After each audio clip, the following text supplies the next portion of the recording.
It brought me to the book of Jeremiah and the book of Ezekiel, and it reads, Run ye to and fro through the streets of Jerusalem, and see now, and know, and seek in the broad places thereof, if ye can find a man, if there be any that execute judgment, that seeketh the truth, and I will pardon it.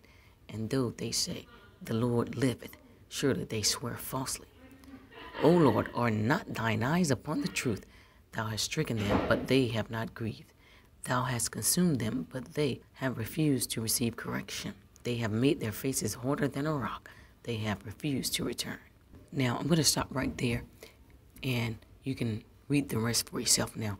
Let's see what happens to these people. The Most High says, go into the inner cities and smite these people. Let's see what happens to them. Let's go to the book of Ezekiel. And the word of the Most High came unto me, saying, Son of man, prophesy against the prophets of Israel that prophesy, and say thou unto them that prophesy out of their own hearts or their own minds, Hear ye the word of the Most High. Thus saith the Most High power, Woe unto the foolish prophets that follow their own spirit and have seen nothing. O Israel, thy prophets are like the foxes in the deserts. Ye have not gone up into the gaps, neither made up the hedge for the house of Israel, to stand in the battle in the day of the Most High. They have seen vanity and lying divination, saith the Most High, and the Lord hath not sent them, and they have made others to hope that they would confirm the word. See that? Confirm what they're saying is true, and it's not. America is Babylon. Ozareth is Babylon. Not so. Have ye not seen a vain vision? And have ye not spoken a lying divination? Whereas ye say, the Most High saith it, albeit I have not spoken it. You see that? The Most High is not telling them to say that. Therefore, thus saith the Most High power, because ye have spoken vanity and seen lies. You see that?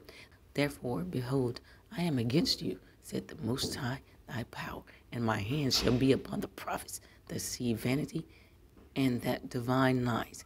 They shall not be in the assembly of my people, neither shall they be written in the writing of the house of Israel, neither shall they enter into the land of Israel, and ye shall know that I am the Most High power, because they have seduced my people, saying peace, and there was no peace. And one built up a wall, and lo, others daubed it. You see that? Dubbed it. You see that?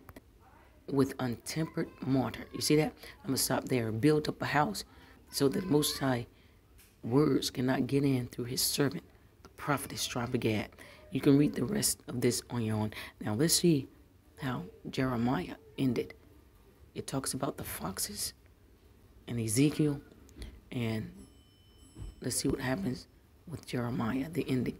Wherefore a lion out of the forest shall slay them, and a wolf of the evenings shall spoil them.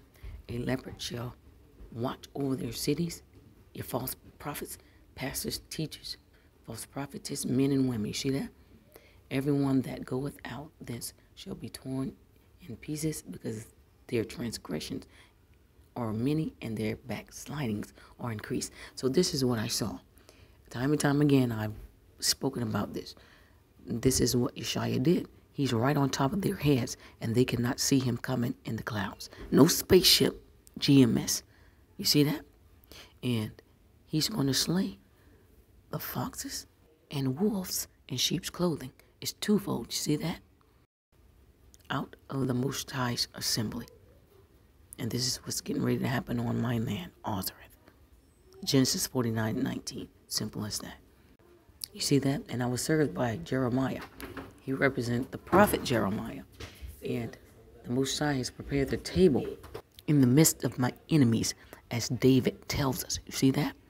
He's about to serve them the glass of judgment, because Jeremiah brought me a tall glass. So Hebrews are getting ready to drink from the tall glass of judgment. And this is done through the death, burial, and resurrection of one you call Jesus Christ, and the Prophetess Shabar, tribe of Gad, Genesis 49:19.